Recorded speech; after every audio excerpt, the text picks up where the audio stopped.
Indigenous. I'm Jarrett Fuller, and this is a very special episode about design and ecologies. This episode was recorded live before a Zoom audience last November as part of the AIGA Virtual Design Conference during a series of discussions that we organized along with Ion Design around the question of how can we practice design without harming the planet. And so for the event, I spoke with the architect, author, and activist Julia Watson. Julia is the author of Low Tech, Design for Radical Indigenism, a fascinating book that looks at building upon indigenous philosophy and vernacular architecture to generate sustainable, resilient, and nature-based technologies. She's also taught in design programs at Harvard and Columbia and runs Julia Watson's Studio, an experimental landscape and design studio. This episode will sound a little bit different because it was recorded live and incorporated into larger programming, but a lot of the themes of the show, I think, come through. In our conversation, Julie and I talk about what low tech, which is an acronym for local traditional ecological knowledge, means and how it's different than low tech, LOWTECH, and high tech. We talk about how to shift the position of the designer from problem solver to partner. And we talk about the wealth of knowledge we can learn from local communities around the world about designing with nature. As I said at the conference, Julia's book is filled with incredible case studies and ideas, and I hope we were able to capture just a little bit of that in this conversation. I know I feel like I learned a lot through this discussion, through spending time with her work and looking at the book. Don't forget that Scratching the Surface is made possible because of listener support. If you enjoy the show and want to help support it, you can become a member for just $5 a month or $50 a year. These memberships really help keep the show going, and members get an exclusive monthly newsletter that I think of the director's commentary for the show, including reflections on the episodes, upcoming episodes, and other bonus content, including the full video of my conversation with Julia. And so if you want to watch the video along with just the podcast episode, if you become a member, you can get access to that.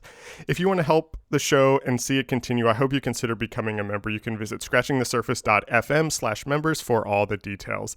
Thanks again for listening, and here's my conversation with Julia Watson. Hi,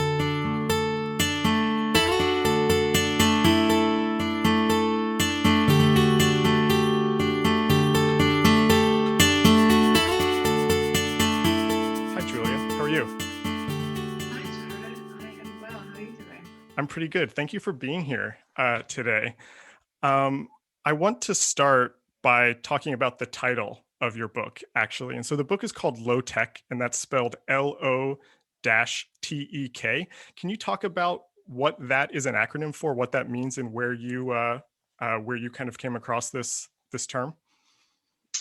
Yeah, well, the term was something that I completely made up. So it's nothing that is really familiar, except in the sense of the end of the term, which is TEK, which means traditional ecological knowledge, and that's just the foundation knowledge that's used in the book. But really, it's a combination of the term local and TEK, and it's talking about local technology.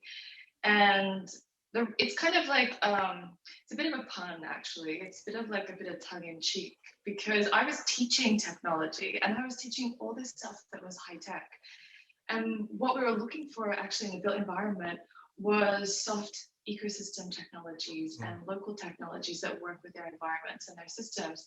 And everyone was calling it low tech, which is LOWTECH, and calling it primitive. And considering this within this kind of ideology of industrialization, like the things that we know industrial design, like low tech, the hippo roller, and these types of systems. And it's just absolutely not that. It's like something completely different. So I was like, what is a way that we can sort of embody all the understandings of these technologies and create a different technology by which we can understand it? And so that was like the birth of the term low tech. Can you talk a little bit more about, because you started answering my next question actually, which was how low tech, LOTEK, is different than low tech, LOWTECH. Can you talk about where those start to diverge for you and the difference there? Yeah, I mean the low tech, LOWTECH, it's like from industrialization. It's born of like manufacturing processes. It's born of our understanding of the 20th century and all the processes and the history of those processes before that. And so when you start to categorize the technology within that, it doesn't actually consider technologies that have been around for thousands of years. It doesn't consider technologies that have come from deep time and deep understandings of and sort of place-based observation and knowledge systems. And so that's like really where it starts to diverge. When you start looking at local technologies, they're very accustomed to the environmental extremes. They're really working with the natural environments and the natural systems. They have an understanding of, flowering times of different plants, and understanding of breeding times of different species. They work with climatic extremes. And so that's like one of those major differences is this technologies actually come from scarcity, come from a limited environmental resources and a limitation. So it's kind of born out of sustainability. Like those are the type of understandings that we have about sustainability. There's low embodied energy, it's low cost, they're easy to maintain, they're sort of crafted, handcrafted. And that's where it all sort of becomes really different to our understanding of low-tech TECH, and then sort of these local system-based technologies. And so I guess just for people who are not familiar with the book and kind of the ideas behind the book. So in Low Tech, you explore 18 different indigenous communities around the world who are kind of using these types of methodologies and have been using these types of methodologies. And so this, just to kind of give real examples, this is things like living root bridges or kind of floating villages, or, things like that. You are a designer, you have an architecture background. How did you kind of start to approach researching these and visiting these communities and kind of understanding these as being a designer and not necessarily being a researcher or an anthropologist? Where did those two things start to come together for you in your work? Yeah, I think it actually started, I studied architecture first, and I studied it back in Australia in Brisbane, which was back then a pretty little town. But we had this incredible course, and we had this incredible department within the architecture school called the Aboriginal Environments, the Unit of Aboriginal Environments. And I did a course in second year, which was compulsory to every single student, where we were taught what it meant to look around at Indigenous communities and understand their nature-based technologies, their housing systems, the way they constructed their built environments, and their Indigenous technologies. And until that point in time, I had never seen anything like that. I had no understanding, what I was taught in school, and up until that point, that was just not part of any form of curriculum that I'd ever had. And I haven't actually found that type of teaching since. So that was like this moment that really shifted my thinking in terms of the built environment to like understanding how there's different ways of designing with nature, symbiotically with nature, and really working with natural systems and taking cues from the environment to sort of understand how to capture those energetic systems within what you're designing in, the smartest way possible, passive design. Right. And so that was like a really incredibly pivotal point. Yeah. I've never found a course like that anywhere in the world like it, actually. And that was, that's like going back 20 years. Yeah. And so, and that unit is still there at University of Queensland today, and hats off to Dr. Paul Mehmet, who started that. And I think that, there needs to be more of that. And low tech was one of those ways to try and push that type of thinking. But it was also just this exploration. I've been sort of traveling around the world, as like all Aussies do, for 20 years, looking at different landscapes and different ways that human beings design with nature. More as sort of just a speculative understanding that started there. And as I got deeper and deeper into teaching technology and teaching design studios, it just became abundantly clear that we're really interested in remediation and these industrial landscapes, but when we're dealing with remediation and industrial landscapes, the reparation for that, like the cleaning of those, was using soft technologies. And the soft technologies was what we were looking at in these technologies from local ecosystems. And so it's just really apparent to me that this is where we're heading, and this is what needs to happen, especially with climate change. So can you talk about that? What was interesting to me about reading the book is, we can really trace the kind of rise of design to the Industrial Revolution, which is this idea of, in many ways, of kind of conquering nature or of overcoming nature or being separate from nature. And I think that mindset still kind of permeates design in a lot of ways, and architecture Yeah. also. And what your book does and what the case studies in your book do is show another way, which is about designing with nature, or that nature is design perhaps. And I'm interested in that relationship of, you know in a weird way, it almost seems like like we think design can kind of solve these problems, but in many ways design is just doing more harm than good. A lot of these solutions are just already there in the world, and then we try to kind of like, steal them and make them into something else. How do we actually start to approach this and think about how we can kind of incorporate these methodologies into our work? Yeah, that's a bit of a key to in McCarg, design with nature. Yeah. And obviously, like for all designers, like that was like a very seminal book, and very, very seminal sort of part of the pedagogy that we're all taught in design school. But I mean, it's interesting, the question, even because while you're sort of unraveling the question, my mind's like popping off. It's like, well, no, that's not what happens. No, that's actually not part of it. Because like, we design, especially with climate change, we design to respond to systems and to deal Right. with climatic extremes. And we do it for human survival, essentially. And design has always been about human survival. Design is really about, it's about sheltering, it's about food systems, it's about water security. We can expand upon that, obviously, and build in aesthetics and functionality and performance and so much more into that conversation. But all of those things are still embedded within, the systems that I'm exploring as well. And there's specialists, there's engineers, there are scientists, there are, people constructing these systems for a very long time, creating narratives around them. So it might be like a different, if we wanted to equate it with, a team of how we would work, there's similarities, but then there's like extraordinary differences. But there are incredible expertise involved in the construction of these systems.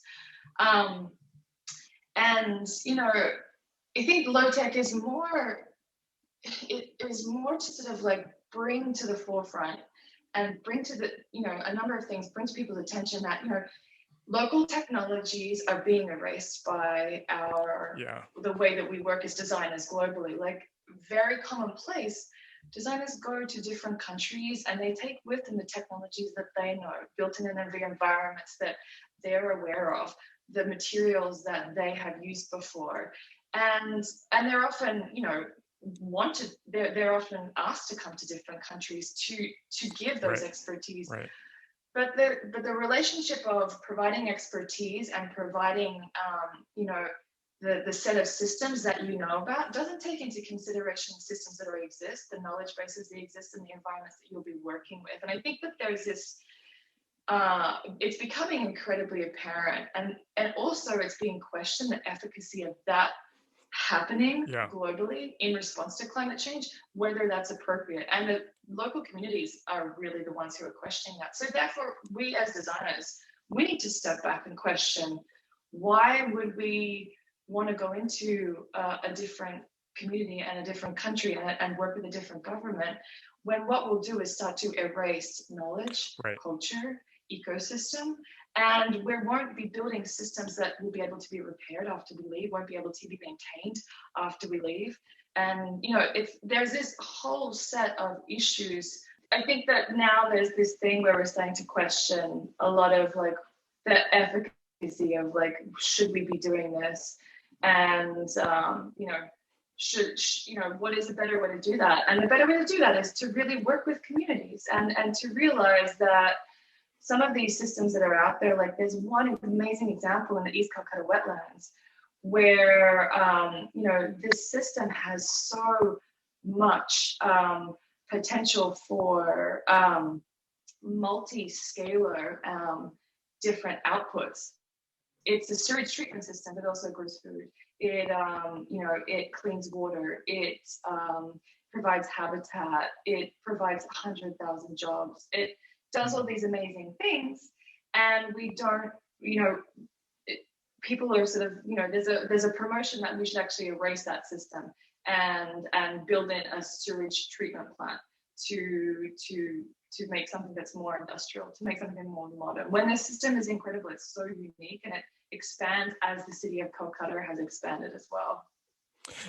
I think you're on to something when you're talking about this kind of erasing of knowledge, and you write in the book about how many of these kind of methodologies have been erased or have been appropriated by other people, where their kind of initial work has gone unnoticed. And I want to know how you think about that, both in regards to the book and kind of sharing these stories to make sure that they're not erased, but then also how we as designers can learn from them without just kind of superficial appropriation, not just kind of taking the high level idea, but actually kind of embodying them in the work that we're doing. As I was saying before, I think it's more a parable about, we need to rethink what technology is. We need to understand that we don't have to always bring universality or homogeneity. Where it's not, there is a way that we can recognize that there's incredible diversity, there is incredible complexity, and that we can work with that, and that technology can be about that. And so having adopted this understanding that technology is incredibly universal, it is industrialized, it is a manufacturing process, it is efficient, it is optimized, it can be distributed most efficiently around the world.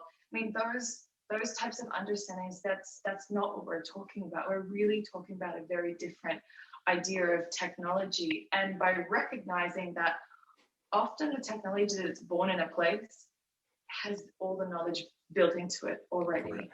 And so, you come up against this issue when you're saying, okay, well, how do we appropriate these technologies into our cities? Because a lot of the time, the cities and the way the cities have developed, that has been the moment and the sort of the spark that has caused the erasure of the technologies, as well as so many other different types of processes like urbanization and going back further, colonialism. And so there's been these erasures over time, and they're still occurring. It depends on where you're working around the world, where local technologies are not recognized, they're ignored, or they're intentionally just erased to make way for different types of processes.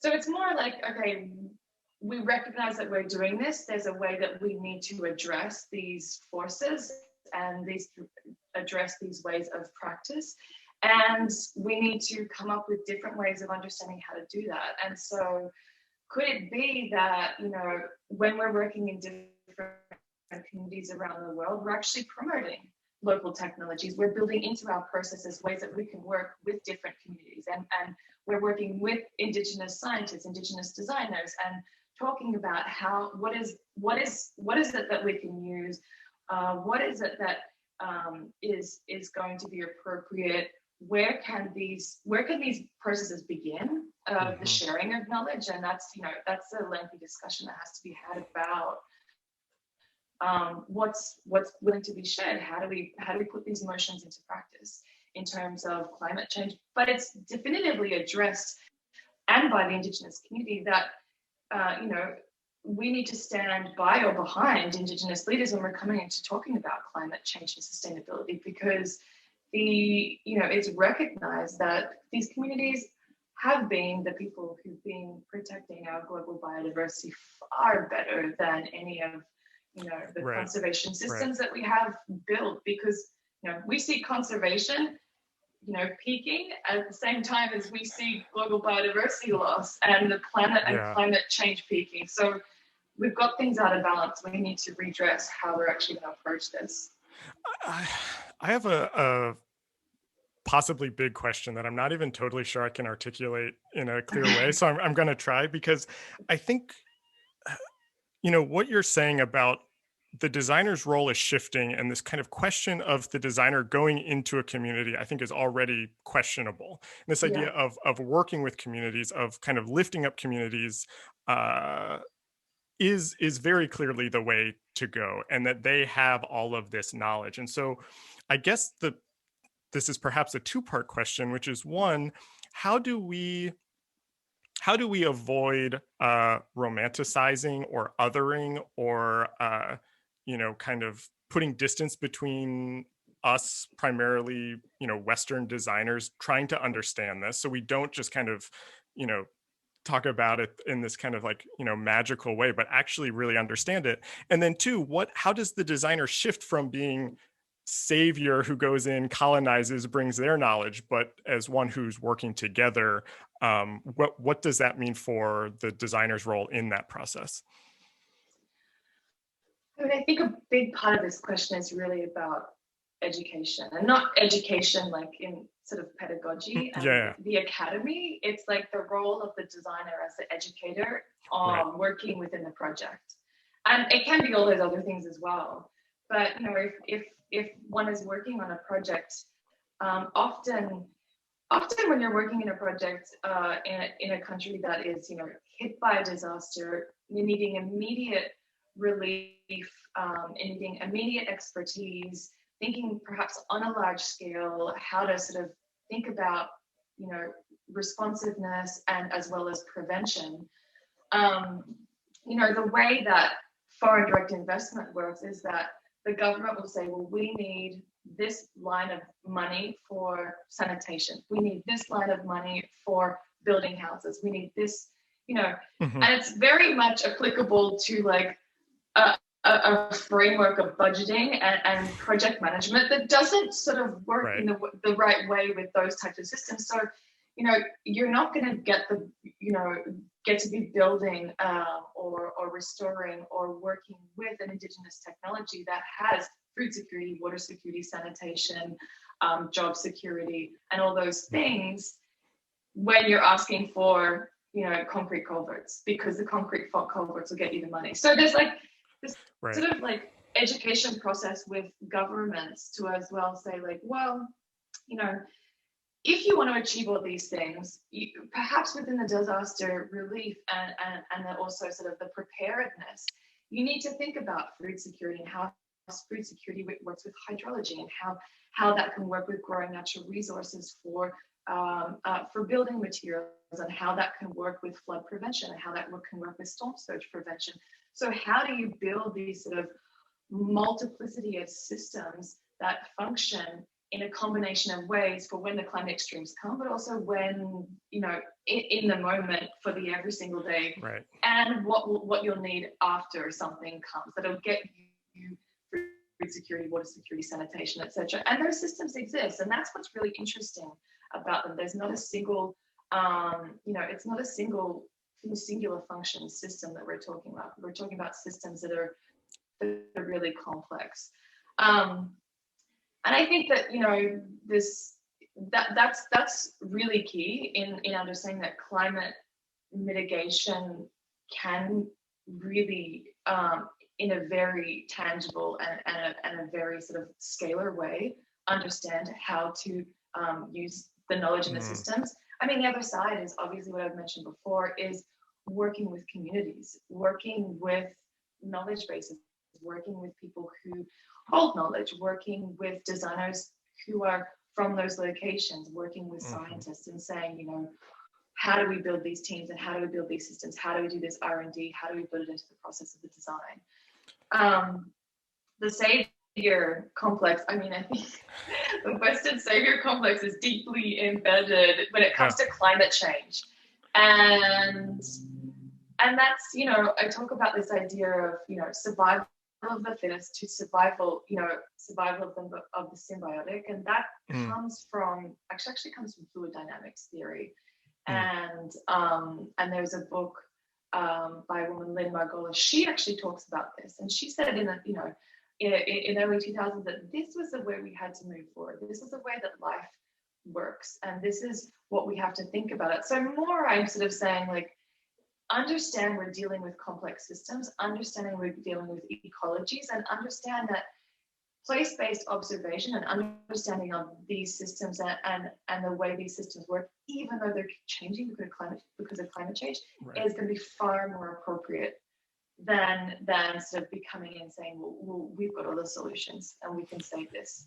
Right. I think that's exactly it. It's not that the designer can save the day or that design alone, but designers in dialogue with experts, with the communities, with people who are kind of embedded on the ground. There's a question from Jeremiah that actually relates to this that I think is a really interesting question.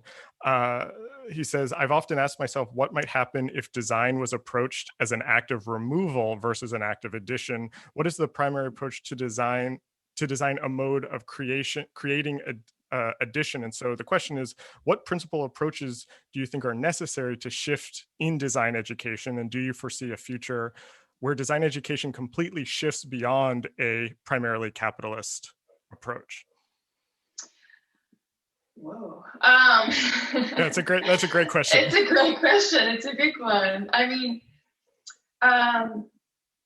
it's funny because there's so many things that, we can talk about design education, but we can also talk on like a much bigger scale about how we see kind of the world moving. And so with this idea that, okay, globalization, everything, there's like universality, everything can be sort of, transported around the world and reapplied at scale and it'll work. We know that like COVID has we've understood that doesn't work. We know that, that with design education, that doesn't actually work. We know that so many systems are dependent upon like the diversity. We know that resilience doesn't work like that. We know that, that we need diversity. We need, all these understandings. We need that for healthy ecosystems. We need that for human survival. We also know that while we have a universal understanding of climate change, like 1.5 degrees, sea levels will rise this much in this many years. The thing is that every single location, that will play out differently. So there actually is this universal understanding of climate change, but there's going to be incredibly unique individual impacts. And so the way to deal with those individual unique place-based impacts is to use place-based technologies and understandings. And so, I mean, it's not that, all of design is going to move in that direction anyway. This is a subset of design. This is a very specific understanding about design. And so it's not, it's an understanding that there's a certain part, especially climate change and design for resilience, it's moving in that direction. They're when you're dealing with design that's really sort of more working on an international scale as well, that's the type of design that we're talking about. And that's the design education we can talk about as well.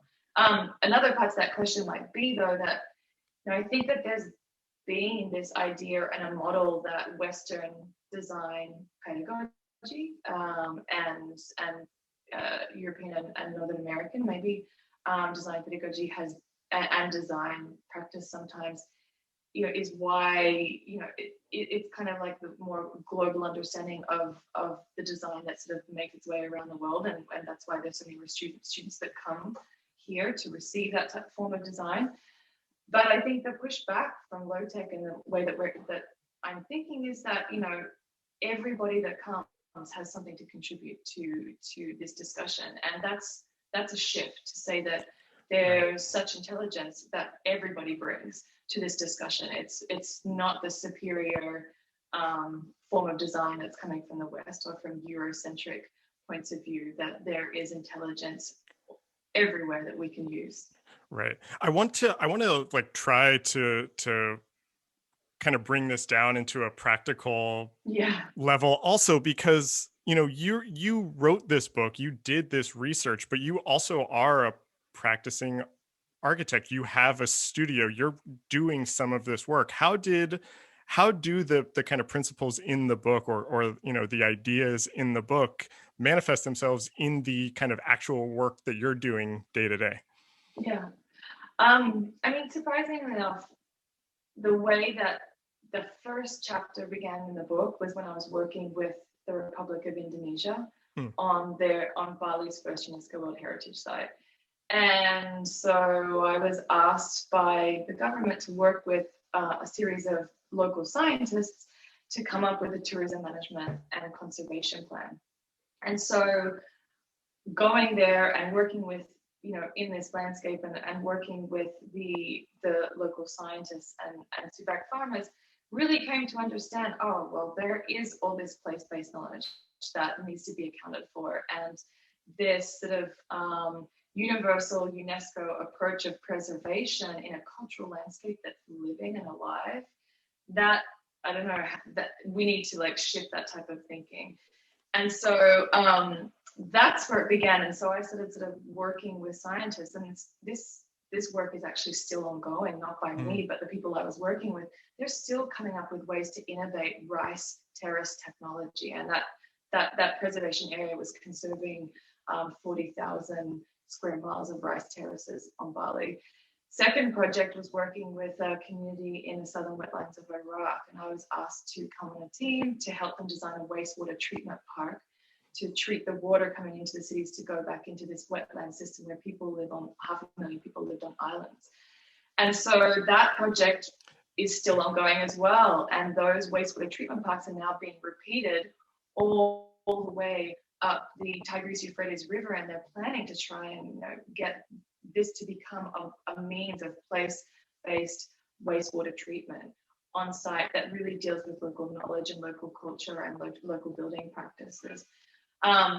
When I'm working, we just did a project in New York, which was the Rockefeller Center temporary summer gardens, which was, an amazing project, but it was on the site of America's first botanical garden. It has been changed to Rockefeller Center now. Rockefeller Center, it's a very urban landscape. There's a planting palette probably of about 10 species of plants. And so our differentiation was to bring in indigenous ecosystems and to build in the Native American meadow, the plant held at the Native American meadow, and to bring back biodiversity to the city. So using companion planting and all different types of species that work together in the indigenous landscape of this particular location. And we're planting all these different species. We use like 45 different species, and before we finish planting, there's bees and butterflies all over the place, which you never really see in that location. So there's those types of ways of using habitat restoration to then, or rewilding, as is the really popular term, to bring back biodiversity back into the city by using those understandings as well.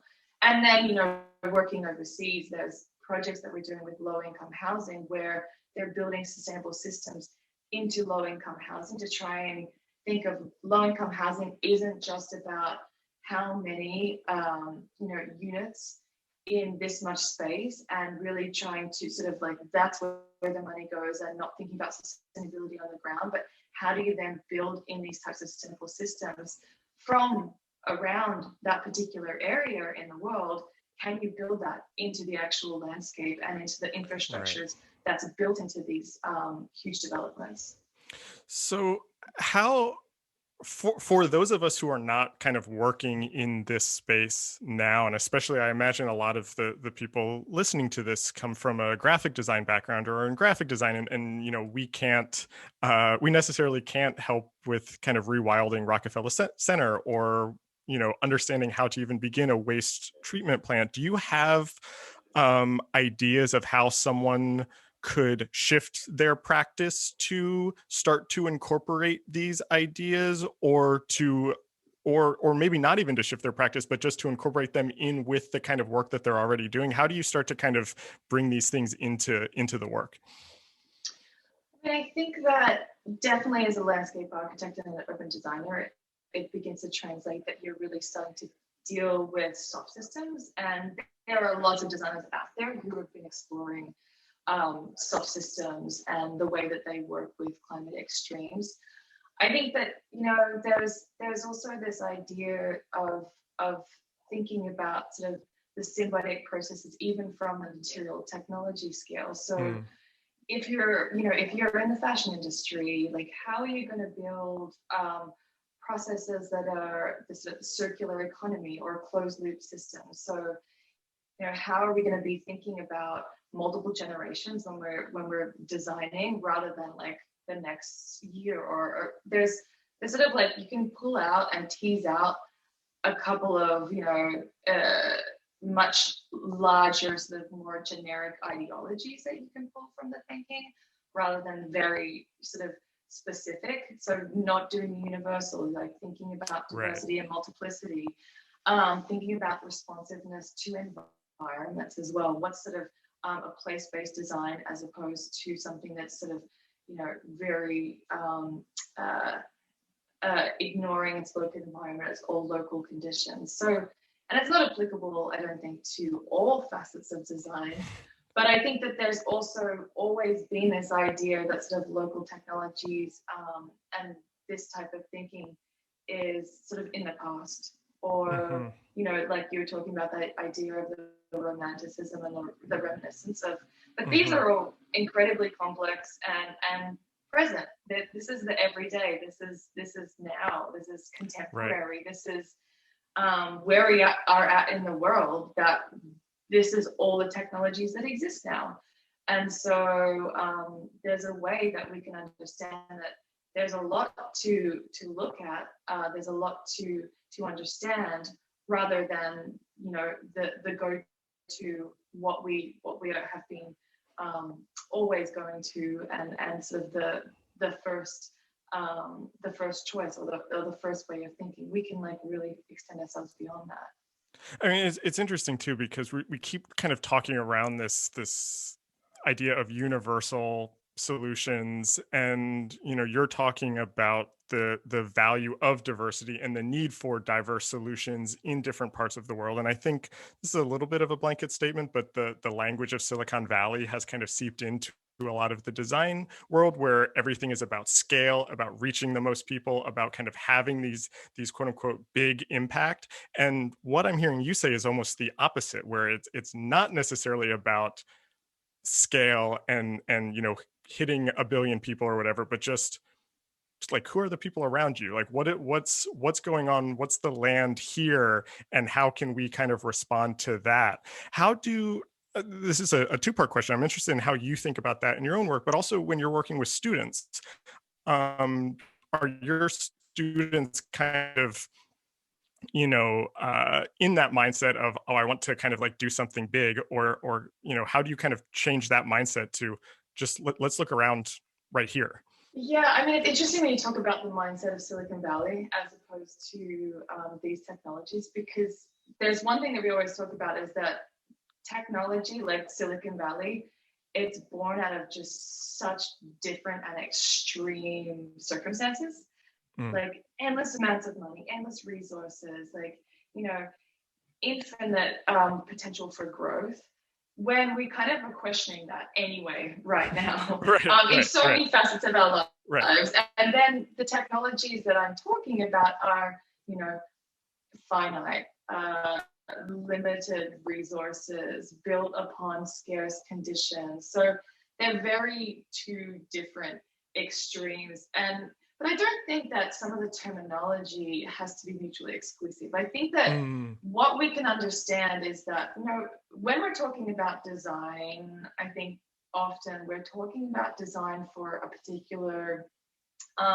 socioeconomic level and a different specific places in the world. But if we're really going to talk about climate change and where it affects people first, and where it affects people probably the most, and that's going to be in places that are like 90% of the world that designers are not specifically touching, but that's where a lot of these technologies are. And the potential to have a scalar impact upon climate change, if those technologies in those locations with 90% of the world that are actually designers aren't touching at this point in time, if those technologies, if our expertise were able to work with those communities, if there were scalable business solutions involved with those technologies, the potential to impact climate change, if you were to turn up the heat and expand and scale all those Right. technologies, that's going to have a much bigger impact than any technology that comes out of Silicon Valley, and any technology that we're thinking that will be universally born of, you know, the 10% of the world that can really afford to replicate really high-end technologies. So, you know, that kind of flips the concept on its head in a way. So it makes me sort of rethink some of those questions. That is actually really interesting. What's next for you, and how does kind of this current moment that we're in change or you know, kind of excite the next things that you're working on, or where you kind of see this work going? I mean, there's, you know, when COVID hit, I think a lot of designers were asked, how does this impact your practice? Apart from the obvious. You know, everyone being separated and having to change their actual mode of practice. But, you know, I was looking at climate change and pandemic actually before COVID hit, because we were working in Mozambique and we were working in Beira and in that area, Uganda. There's been a lot of research that has already been connecting pandemic and climate change, because it's been realized that a lack of resilience in your environment will lead to outbreaks and will lead to a lack of, you know, health and migration of communities. Therefore, you get more occurrence of transmission, encroachment upon nature reserves or the wilder landscapes, and then you get that zoonotic transmission between different species. So building in resilience and ecological diversity as just a mandate for how we're thinking about approaching pandemic, that completely made sense. So when the pandemic hit, I was like, yeah, of course, this is knowledge that this is part of knowledge, especially in the public health field, that people are already talking about, whether we're talking about it in the field of design yet. You know, we are now, and I think that trying to make the link between those two things, to say, like, what we're experiencing now, whether it's viral transmission or whether it's carbon emissions, because we're all wearing masks because the air is filled with smoke from wildfires, whether you're in the West Coast or whether you're in Australia, these are all things about environmental resilience, about the way we live with our natural systems, the way we develop our natural systems, the way we expand, the way we encroach, and the way that we don't. Right. So the flip side of that. And so all the, you know, the way that we have practiced, and with climate change, all of those ways, it's always been progress, because we haven't really had that indirect cycle back where through like our health or our food or our water or our environment becomes really compromised. And now it's kind of like all these indirect impacts are becoming direct impacts. And so now we're realizing, okay, the shift has to happen. The good thing is, I think that the shift is already happening. COVID has made global trade reduced, and people are already starting to shift. There's this talk about globalization moving to this thing called globalization. Oh yeah. Where you know, markets are changing, like different type of markets will respond differently. There's this idea of multipolarity, which is really about regionalism and really investing in regionality. And then that shifts towards this idea of hyperlocalism. Right. And low tech is all about hyperlocalism. And so being really responsive to your environmental needs at the local scale, or the district scale, or the regional scale, that's exactly ecological thinking. And that's like ecological systems thinking. So from multiple directions and multiple reasons, it's interesting that we're already in so many facets, whether it's economics, governance, trade, we're already moving in that direction. And so that as designers, we need to move in that direction as well. Yeah, I love that. I end every episode of the podcast, and I want to do that here also the same way. I'm just curious what you're reading right now.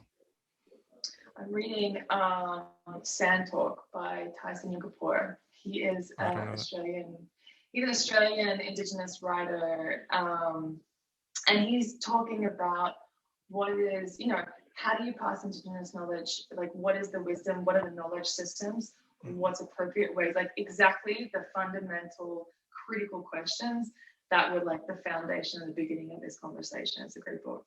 Oh, great. It brings this whole conversation full circle.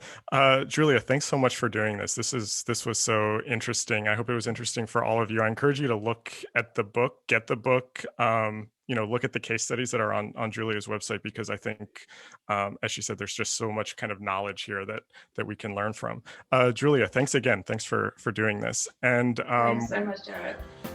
This episode was recorded live for a Zoom audience on November 9th, 2020 at the AIGA Design Conference. Our theme music is by Andy Borgasani. We're on Twitter and Instagram at Surface Podcast. You can find us wherever you get your podcasts and at scratchingthesurface.fm. Thanks for listening.